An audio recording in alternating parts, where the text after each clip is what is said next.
Good, everybody? It's Kim in the back with my tea of the day. Welcome to season 2, episode 13. It was good, y'all. Well, I'm still quarantining and all that great stuff. Trying to stay safe from Mr. Rona. These are two movies that is a must watch on Netflix. Like, I have to give it a spot. Like, it really had me serious, it had me emotional. It really made me think about just lives, especially Black lives. The first movie is definitely Two Distinct Strangers. It is a short film. And the next movie just came out a few days ago called Monster. Let's get into both. So, the first movie is Two Distinct Strangers. So this movie is pretty much this gentleman who met up with this girl and they, had a great night and all that good stuff. As soon as he wakes up from a horrible dream. In the dream, he gets killed by a white cop. Especially with everything that's going on within the world, like, especially, the last, forever, in terms of people and cops and trying to feel protected and everything like that. So, for several days, he's been continuously having the same dream. So he thinks throughout his dreams, if he changes one thing, one step, one timing, it may change. Where then he's talking to the cop before he even profiles him and shoots him. He ends up talking to him, telling him how, this is a premonition, this is a horrible dream, this is what's continuously happening to me. And I'm trying to figure out why. So they're trying to both figure out the why aspect of it. And in every dream, he continues to wake up with him being shot, him being killed. And this is telling on so many different levels, especially as a Black man in America, that at any moment we can leave our homes, and that day could be that day where we get killed by an officer who's supposed to be protecting and saving us. And it's a sad truth that a lot of men, especially Black men now, have to deal with that what if factor when leaving the house, or the what if, the time and place of this whole, is today going to be my day to die by the hands of the police, not even the hands of anyone else, just the hands of the police. Because as we know, a lot of the police officers are not getting reprimanded, are not being held to the highest of the highs, like we would if the shoes was on the other foot. And I'm happy that they made this movie depicting what we're feeling. How every day is traumatizing somewhat. Like, he was traumatized every time he woke up. Because he couldn't figure out why he kept getting shot. He tried to be nice to the cop. He tried to do this. He tried to do that. And then after the end of every nightmare, he was being killed.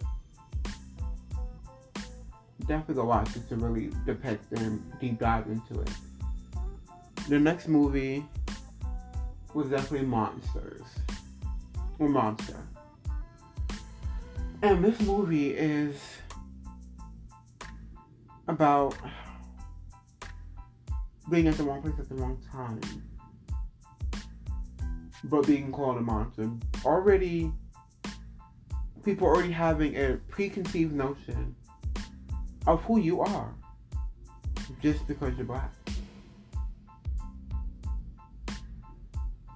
And it's sad, especially with the court system and how it's set up. It was never meant or made to win.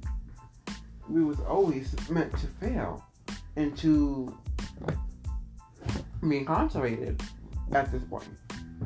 So as soon as the cops come, they didn't ask me any questions. There was no background check. There was no, hey, where were you? like how cops are supposed to do, they just arrested him. So the premise of this movie is being prejudged for being black, a black man who was a kid. And he was coming into himself, finding himself, talking to different type of people. And in this particular moment, he had to basically do something he wasn't supposed to do, but he wasn't even aware he was doing it. In terms of a robbery turned murder, a robbery gone bad, and the person that they was robbing at the store was murdered. And now this is a long court case, trying to figure out if he's guilty, if he's implicated, if he was to watch out, if he was to look out while this was happening. What was this young man's involvement in this case?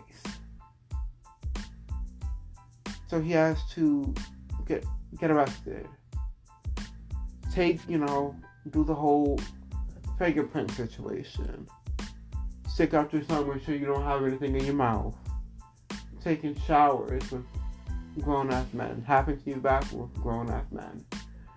And this is a little 17-year-old boy who's into photography, who's into taking pictures and videos and trying to become a filmmaker.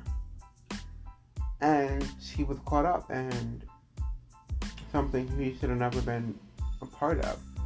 Something he should have never even been privy to or selected but not selected for. Something he didn't even know what was happening. But because he knew one of the gentlemen, and because he's black, he automatically was a suspect. And that's not okay. It's supposed to be innocent until proven guilty. But for a lot of us black and brown kids, especially men or women, doesn't really matter, but it's black and brown, it's always guilty before you're innocent. Whether it's the jury that you have to sway to understand your story, to understand your position, to understand that you are innocent. There's lots of innocent people who go to jail every day.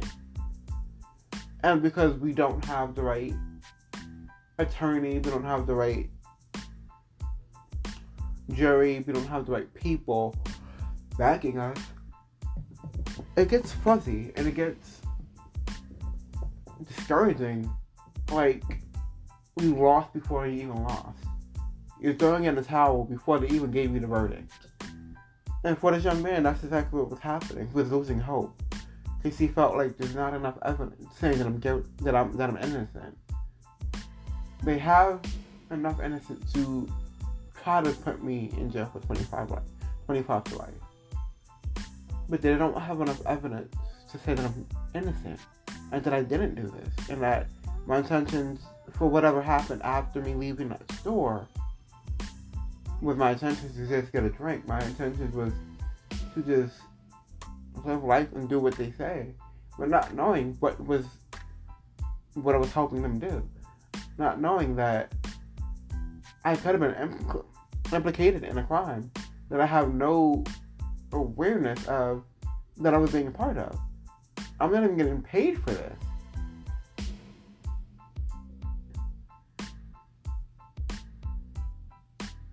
Do they even know who I am? That was a powerful line for me because lots of people don't know who we are until we tell them. And I was happy that he was able to get up on that,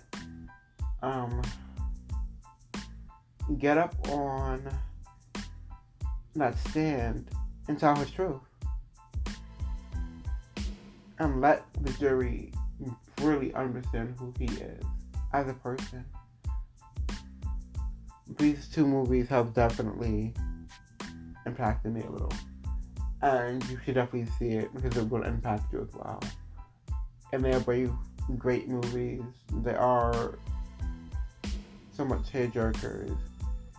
They're very well written, and the acting is just phenomenal off the top. So please, let's, support Black Lives Matter type of movies, because we're all we got. Thank you for listening. This was Kimmy with the C's channel, season 2, episode 13. Laters.